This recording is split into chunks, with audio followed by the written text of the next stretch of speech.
नमस्कार पशुपालक भाइयों और बहनों।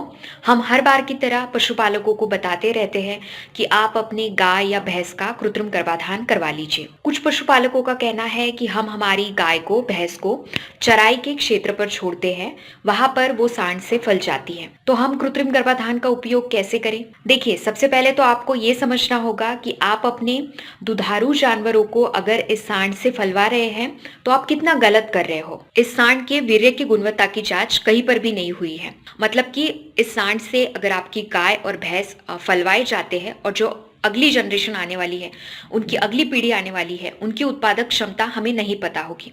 और अगर आपको सक्सेसफुल डेयरी व्यवसाय करना है तो आने वाली अगली जनरेशन की उत्पादक क्षमता पता होना बहुत जरूरी है। दूसरी बात है कि ये सांड किसी संक्रमित बीमारी का शिकार भी हो सकता है, और जब ये आपकी गाय को भैंस को फलवाएगा तो उनमें भी ये संक्रमित बीमारी आएगी।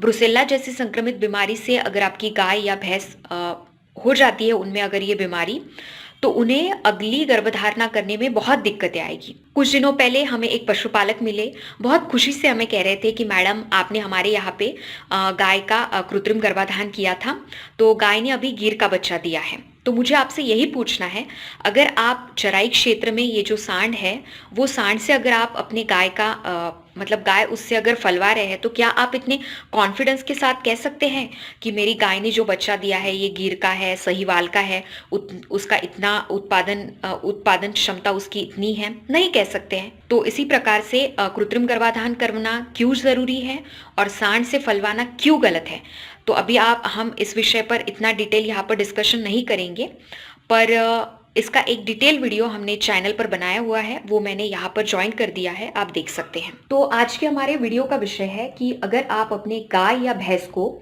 चराई क्षेत्र पर छोड़ रहे हैं तो कृत्रिम गर्भाधान कैसे करवा लेंगे। देखिए, गाय और भैंस जो है वो हर 21 दिनों के बाद गर्मी में आती है, मतलब कि एवरेज 19 से 22 दिनों में वो गर्मी में आ जाते हैं।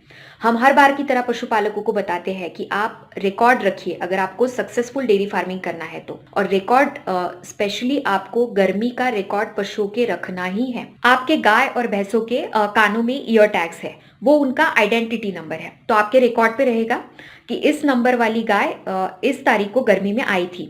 अभी उसमें हमें 21 दिन जोड़ने हैं, तो वो हो गई उनकी अगले गर्मी की तारीख। ठीक है, तो आपको क्या करना है, अभी वो जो तारीख है उसके एक दिन पहले, जिस दिन की तारीख है वो दिन और अगला दिन, ऐसे 3 दिन आपको इस पशु को चराई क्षेत्र में नहीं छोड़ना है।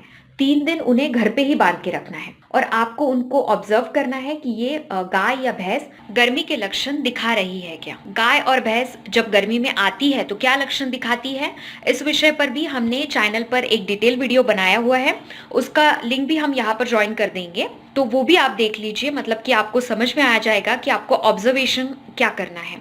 जैसे ही आपको ऐसा लगता है कि ये गर्मी के लक्षण दिखा रहा है पशु, तो पशु डॉक्टर को फोन करना है और उनसे कृत्रिम गर्भाधान करवा लेना है। मतलब हमें आपको यही बताना है कि आप ऐसे कारण मत ढूंढिए कि आपको कृत्रिम गर्भाधान क्यों नहीं करवा लेना है। ये आपके डेयरी व्यवसाय के लिए अच्छा है, तो आप इसको बिल्कुल अपनाइए और कृत्रिम गर्भाधान करवाना शुरू करिए। धन्यवाद।